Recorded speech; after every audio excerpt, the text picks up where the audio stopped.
Olá amigos, estamos aqui para mais um vídeo que eu posto semanalmente, sempre que posso, sextas-feiras, às 19 horas, eu coloco este vídeo no ar, digamos, no YouTube. E não esqueça de se inscrever no meu canal, se você não é inscrito, de compartilhar com seus amigos este tema importante que eu venho abordando já há 2 meses, que é a respeito do mundo espiritual.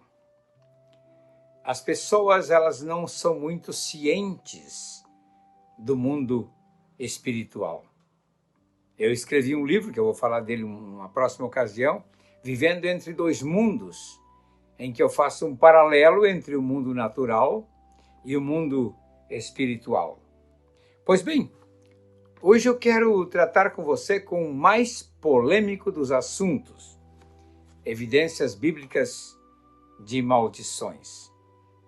Por causa deste tema, já levei muita paulada aí na internet de teólogos evangélicos, especialmente pentecostais. Sim, tem muitos teólogos pentecostais bons, mas que não acreditam em maldições. Então não leem a Bíblia.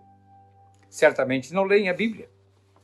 Porque o próprio Paulo usa a palavra maldição várias vezes na sua epístola, só que as nossas traduções trazem como anátema. Se alguém não ama o Senhor, seja anátema. 1 Coríntios 16, 22. Quer dizer, seja amaldiçoado. Também está lá em Gálatas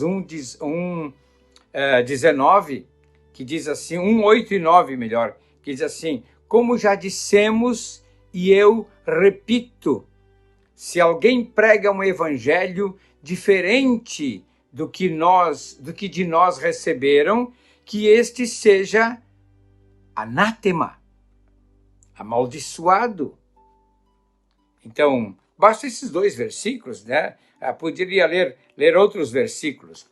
Mas as pessoas, elas ficam mesmo com este texto de Gálatas 3:13, que diz que Cristo nos resgatou da maldição da lei, não é? E fazendo-se ele próprio maldição por nós. Então ele diz assim, não, Jesus já levou todas as maldições.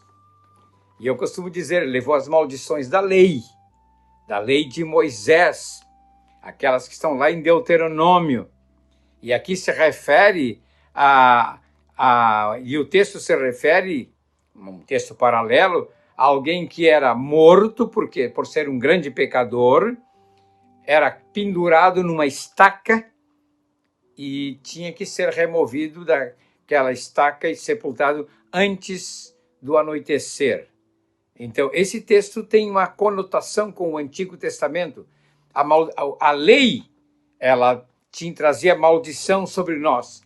E o Senhor nos resgatou da maldição da lei. Mas não da boca amaldiçoante de seu tio, de seu pai, de sua mãe, que é bem diferente. Eu até tenho aqui para falar para vocês, porque uma maldição é diferente de um encantamento.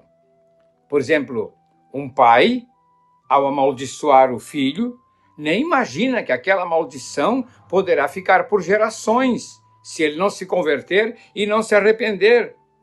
Agora, um encantamento é alguma coisa proferida por um pagão, entende? Por um sacerdote pagão que invoca os demônios para cumprirem seu propósito através das oferendas. Fazem oferendas, tá? Como forma de encantar aquela pessoa, de entrar na mente daquela pessoa, tá? Então, essa palavra enfeitiçar está lá em Gálatas, né? Gálatas 3:1. Ó Gálatas, insensatos, quem vos fascinou a vós outros, ante cujos olhos foi Jesus Cristo exposto como crucificado? A palavra fascinar, quem lhes fascinou? lá no grego, é enfeitiçou. Então tem muito crente enfeitiçado aí, né? Tem crente que é enfeitiçado e amaldiçoado pelo pastor. Tem crente que sai da congregação, o pastor, em vez de abençoar, Deus te abençoe, meu filho. Quem sabe tu vai te sentir melhor na outra igreja. E impõe as mãos e abençoa. Você foi muito importante aqui entre nós. Vai na paz. Eles amaldiçoam. Tu não vais ter sossego em igreja nenhuma. Querem fazer como Paulo, entregar a pessoa para Satanás. Mas peraí, gente, isso aí é outro assunto que eu tenho que falar. E não é assim no mais que se entrega uma pessoa para Satanás. Então a palavra anátema quer dizer amaldiçoado. É este o sentido. Agora tem a questão dos espíritos familiares, que eu vou abordar em outra ocasião. Não necessariamente hoje. E quando falam em espíritos familiares, aí sim que os teólogos pulam da cadeira. E eu sou teólogo. Eu tenho formação teológica. Eu conheço a Bíblia. Eu tenho as provas aqui na minha biblioteca de todos os assuntos que eu já estudei nesse sentido. Entende? E eu vou lá para a história. Não apenas na história, eu tenho aqui um livro que me ajudou muito. Não sei, o cara não era cristão, mas este livro aqui, They Foresaw the Future, eles previram o futuro. O nome dele é Justin Glass. Ele faz um trabalho fabuloso com este livro aqui, mostrando as maldições em determinadas famílias. Exatamente uma hora dessa que eu tiver tempo, eu vou ler essas maldições para vocês. Tem a maldição aqui do carro vermelho, tem a maldição do diamante azul, tá? Tem a maldição sobre várias famílias, e é fabuloso. E no meu livro, A Arte da Guerra Espiritual, que você pode comprar com os editores. Os editores meus são, deixa eu ver aqui, Mensagem para Todos, editora Mensagem para Todos. Se você botar aí no YouTube, você vai achar a Mensagem para Todos, que é do mesmo grupo Família e Graça do pastor Josué Gonçalves. Este livro aqui, ele é fabuloso. E as pessoas às vezes não entendem que uma palavra da Bíblia, tá? Como a palavra de Gálatas 3,13, ela tem que ser entendida em dois aspectos. Toda a verdade bíblica precisa ser entendida, primeiro, de forma posicional, e a segunda, pragmática. Como de forma posicional? Eu vou explicar, porque tem certas coisas que nos levam para a nossa posição em Cristo. Mas aqui na Terra, a realidade é outra. Entende? Por exemplo, Isaías 53, 4 e 5. Ele levou sobre si as nossas dores e as nossas enfermidades, tomou sobre si, e nós o reputávamos por aflito, ferido de Deus e oprimido, mas ele foi ferido pelas nossas transgressões e moído pelas nossas iniquidades. O castigo que nos traz a paz estava sobre ele, e pelas suas pisaduras fomos sarados. Então por que a gente continua doente? Pergunta. Né? Eu já recebi muita cura de Deus. Minha família também tem sido alvo dessa graça maravilhosa operada na cruz, que é a obra de Cristo. E o próprio evangelista Mateus menciona uma cura em Mateus 8, 16 e 17, e que diz assim: e isto para se cumprir a profecia bíblica, ele levou sobre si as nossas enfermidades. Em 1 Pedro 1, 24, Pedro trata a mesma coisa, levando sobre ele as nossas enfermidades. Mas porque isso é uma posição no mundo espiritual que eu tenho que conquistar em Cristo. Está lá. Você tem que alcançar. Como Paulo, por exemplo, em Efésios, ele fala que nós estamos assentados nas regiões celestiais em Cristo. Primeiro ele fala em Efésios 1, 3.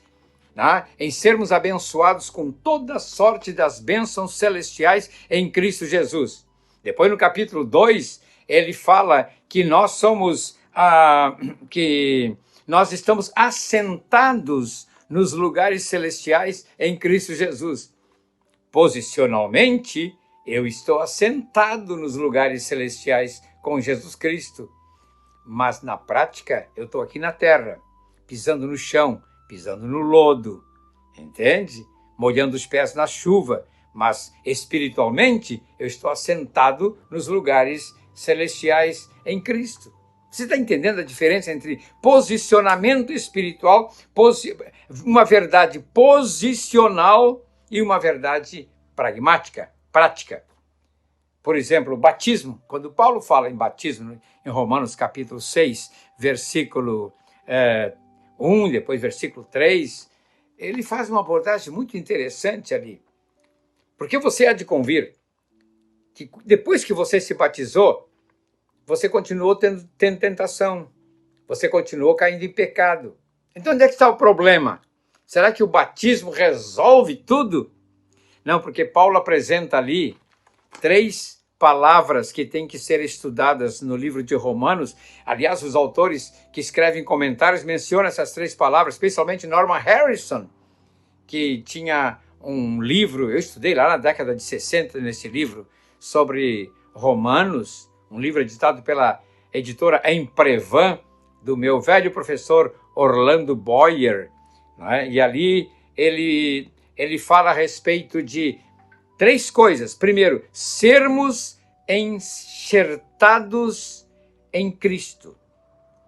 Enxertados em Cristo. Tá? Então, você é enxertado em Cristo através do batismo. Segunda coisa, considerar-se. Portanto, vocês têm que se considerar morto para o pecado. E a terceira coisa que ele fala ali é revestir-se de Cristo. Então, são coisas que eu tenho que fazer, são atitudes que eu tenho que tomar, mas posicionalmente eu já alcancei em Cristo. Um último texto, teria outros aqui para comentar. Paulo fala em Efésios 5:18, enchei-vos do Espírito. Mas eu já não fui enchido do Espírito uma vez? Já não recebi o Espírito Santo? Claro! Os discípulos também, lá em João capítulo 20, o Senhor Jesus soprou sobre eles o Espírito Santo. E eles receberam, mas no dia de Pentecoste, eles receberam novamente. Ali foi uma bênção maior. Depois, em Atos 4, eles foram avivados de novo, cheios do Espírito Santo. Uma vez eu traduzi para um pregador americano e ele usava uma expressão muito interessante que em português não tem como traduzir. Ele dizia assim: você sabe por que nós temos que nos encher do Espírito? E aí ele usava uma expressão em inglês, because we leak. We leak, quer dizer, nós temos um vazamento, nós vazamos, nós temos um furinho. E esse enchimento vai saindo. Então, todos os dias temos que ser cheios do Espírito Santo. É a questão posicional, meus amigos. A mesma coisa acontece com as maldições. Sejam elas maldições hereditárias ou não, nós temos que ter a nossa posição espiritual em Cristo. Mas desse tema eu volto a falar. Esse vídeo já ficou longo demais aí. Os crentes hoje são tudo crente TikTok, só querem ouvir 20 segundos, 1 minuto. Olhe lá, se for 1 minuto e 10, já não querem ver mais. Mas eu conto com a sua paciência para ouvir esse vídeo até o fim e compartilhar, porque é importante. Deus abençoe você.